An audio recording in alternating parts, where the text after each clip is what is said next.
സാറിന് എന്നോട് എന്തോ ഒരു പിണക്കുള്ള പോലെ. എൻ മുഖം കാണുമ്പോൾ നിൻ കൺമുനകളിൽ എന്തെത്ര കോപത്തിൻ സിന്ദൂരം.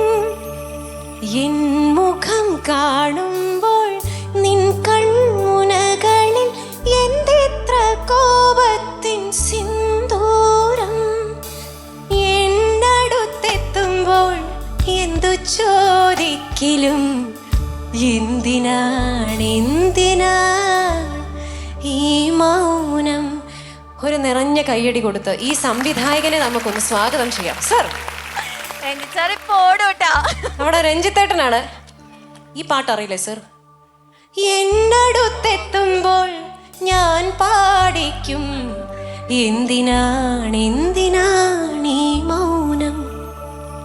മാണിക്യ വീണയുമായ മനസ്സിന്റെ പൂവിലുണർന്നവളെ പാടുകില്ലേ വീണമീട്ടുകില്ലേ എന്റെ വേദന എന്നോട് ചൊല്ലുകില്ലേ ഒന്നും മിണ്ടുകില്ലേ. സൂപ്പർ.